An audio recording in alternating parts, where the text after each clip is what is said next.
60 minute तक लड़े Putin Trump, Ukraine पर भयंकर हवाई हमले।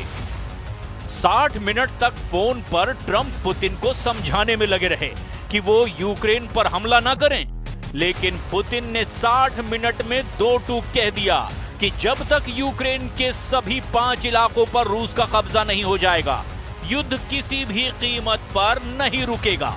यानी ट्रंप की लाख कोशिशों के बावजूद यूक्रेन पर हमले तेज हो चुके हैं और ट्रंप हताश और निराश पूरी दुनिया को बता रहे हैं कि यूक्रेन जंग वो नहीं रोक पाए। दूसरी तरफ 40 महीने से ज्यादा की जंग में पहली बार ऐसा हो रहा है कि यूक्रेन को रूस की हवाई सुनामी से बचाने के लिए नेटो के जेट पोलैंड में उड़ान भरने लगे हैं। दावा किया जा रहा है कि 24 से 25 जून को हेग में हुई नेटो समिट के बाद से रूस ने यूक्रेन पर अब तक के सबसे घातक और बड़े हमले किए हैं। हम आपको दिखाने जा रहे हैं कि क्या अब नेटो रूस से सीधी जंग का मन बना चुका है। क्यों नेटो के लड़ाकू जेट रूसी हमलों को रोकने के लिए बड़े पैमाने पर मिशन पर निकल चुके हैं। हम आपको ये भी दिखाएंगे कि क्या ज़ेलेंस्की का वो दावा सही है जिसमें उन्होंने कहा कि रूस ने लगभग 4 साल की जंग में यूक्रेन पर 28,743 शाहिद ड्रोन से हमले किए हैं। हम आपको ये भी दिखाएंगे कि क्यों रूस ने अब यूक्रेन के 5 प्रांतों को नहीं बल्कि पूरे पूर्वी यूक्रेन पर कब्जा करने की जंग छेड़ दी है। सबसे पहले आप ये देखिए कि रूस इस वक्त पूर्वी यूक्रेन में कहां-कहां घातक हमले कर रहा है और ट्रंप पुतिन 60 मिनट तक फोन पर एक दूसरे पर क्यों भड़कते रहे। To President Zelensky tomorrow, early in the morning, and I'm very disappointed with the conversation I had today with President Putin because I don't think he's there. I don't think he's there, and I'm very disappointed. Well, it's not. I'm just saying, I don't think he's looking to stop, and that's too bad. Trump और Putin की वार्ता fail, 550 मिसाइलों से रूस का हमला।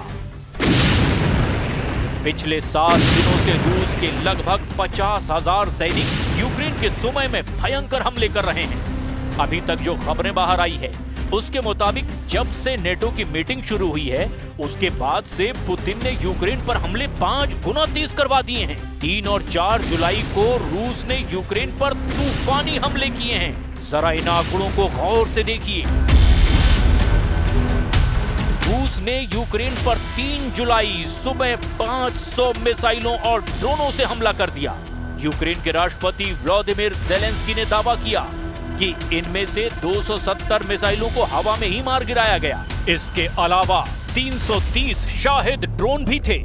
इनमें से 208 ड्रोन को इलेक्ट्रॉनिक सिस्टम के जरिए जैम कर दिया गया।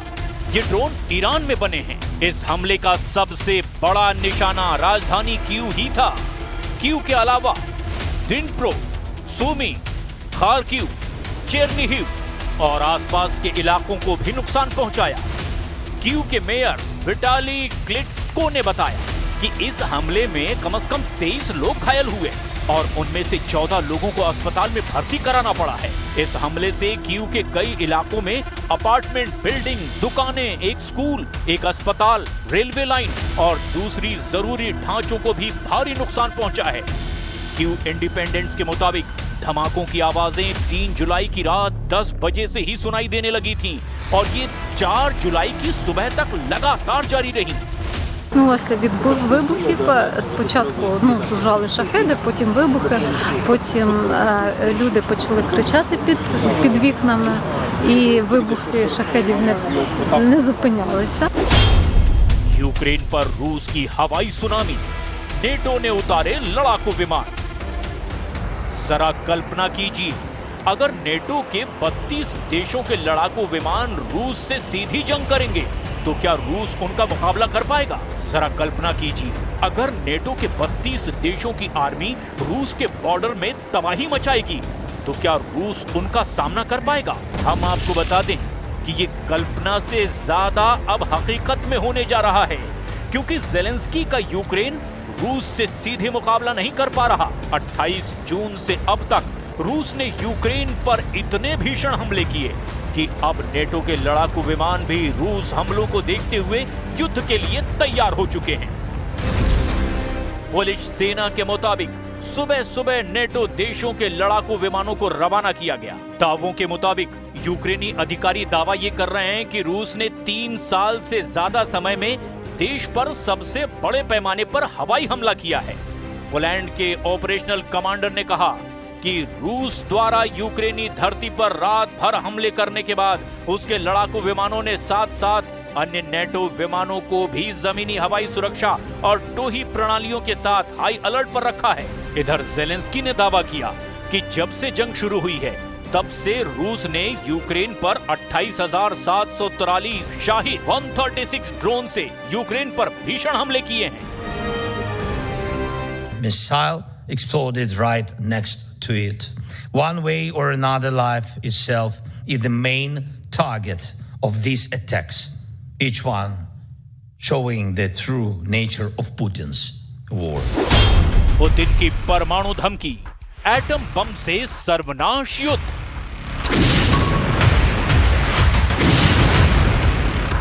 ट्रंप पुतिन ने 6 महीने में 6 बार बातचीत की। पहली बातचीत 12 फरवरी 2025। ये ट्रंप के दूसरे कार्यकाल में दोनों नेताओं के बीच पहली आधिकारिक बातचीत हुई। इसमें यूक्रेन, मिडिल ईस्ट, एआई और एनर्जी जैसे मुद्दों पर चर्चा हुई। दूसरी बातचीत 18 मार्च 2025। इसमें यूक्रेन में युद्ध विराम, एनर्जी इंफ्रा पर हमले रोकने और ब्लैक सी में समुद्री युद्ध विराम जैसे मुद्दों पर चर्चा हुई। तीसरी बातचीत 19 मई 2025। ट्रंप ने यूक्रेन युद्ध खत्म करने की कोशिश की, लेकिन पुतिन ने तत्काल युद्ध विराम से इनकार कर दिया। रूस ने एनर्जी इंफ्रा पर हमले रोकने की सहमति दी। चौथी बातचीत 4 जून 2025। यूक्रेन के रूसी एयरपोर्ट पर ड्रोन हमले और ईरान के न्यूक्लियर प्रोग्राम पर चर्चा हुई। ट्रंप ने कहा कि इस बातचीत से तुरंत शांति नहीं आएगी।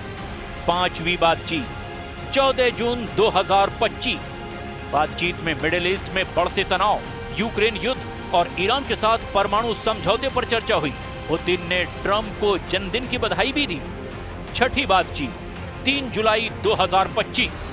पुतिन ने यूक्रेन जंग की असल वजह खत्म करने पर जोर दिया, जिसमें यूक्रेन का नेटो में शामिल होने का विरोध शामिल था। ट्रंप ने युद्ध विराम की कोशिश की।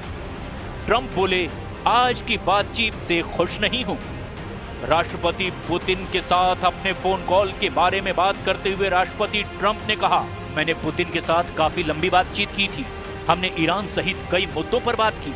हमने यूक्रेन युद्ध के बारे में बात की। मैं इस बातचीत से खुश नहीं हूं।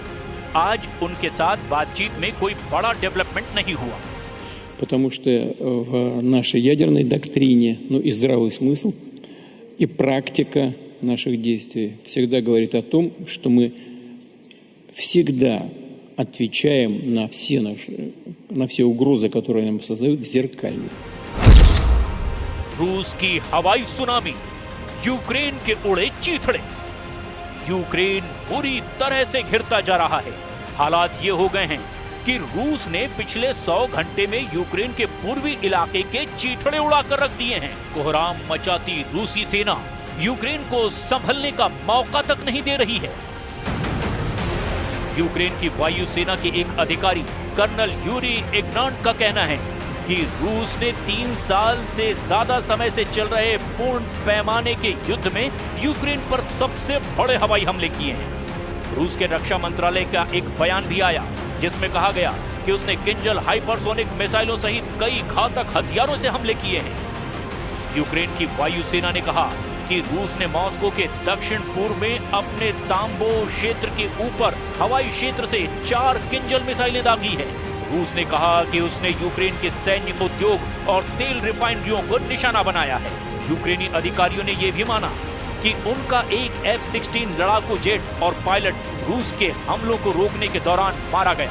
पिछली गर्मियों से अब तक यूक्रेन का F-16 ढेर हुआ। यूक्रेनी पायलटों के भी मारे जाने की बात स्वीकार की गई। ज़ेलेंस्की ने कहा कि रूस ने पिछले सप्ताह यूक्रेन पर 114 से ज्यादा मिसाइलें, 1270 से ज्यादा ड्रोन और लगभग 1100 ग्लाइड बम दागे हैं। 24 फरवरी 2022 अब तक रूस यूक्रेन के 1,61,000 वर्ग किलोमीटर इलाके पर कब्जा कर चुका है। ये यूक्रेन की कुल जमीन का लगभग 27% हिस्सा है। लेकिन इसके बावजूद जिस तरह से पुतिन ने ऐलान किया है कि यूक्रेन की जमीन पर जहां जहां रूसी सेना के कदम पड़ते जाएंगे वो जमीन रूस की होती जाएगी, और इस ऐलान ने यूक्रेन के साथ साथ अमेरिका समेत नेटो के 32 देशों के होश उड़ा दिए हैं। 3.5 साल से ज्यादा की जंग में अभी तक यूक्रेन नेटो के साथ मिलकर रूस को अपने देश से खदेड़ तक नहीं पाया है। ज़ेलेंस्की ने गुहार लगाई है कि उसे भारी हथियार और बड़े पैमाने पर हथियारों की जरूरत है, लेकिन पुतिन ने जब से ऐलान किया है कि उसकी ओरेशनिक हाइपरसोनिक का उत्पादन 3 गुना से ज्यादा बढ़ चुका है, जो कि किसी परमाणु हथियार से कम नहीं है। इस खबर ने नेटो के होश उड़ाकर रख दिए हैं। Gemeinsam künftig 3,5% unseres BIP für unmittelbare Verteidigungsausgaben aufwenden. Das gibt uns die notwendigen Fähigkeiten, um wirkungsvoll abzuschrecken. Weitere 1,5% werden wir für verteidigungs- und sicherheitsrelevante Ausgaben aufwenden. अब देखना ये होगा कि अगर नेटो रूस से सीधी जंग में उतरता है तो रूस नेटो का मुकाबला कैसे करता है।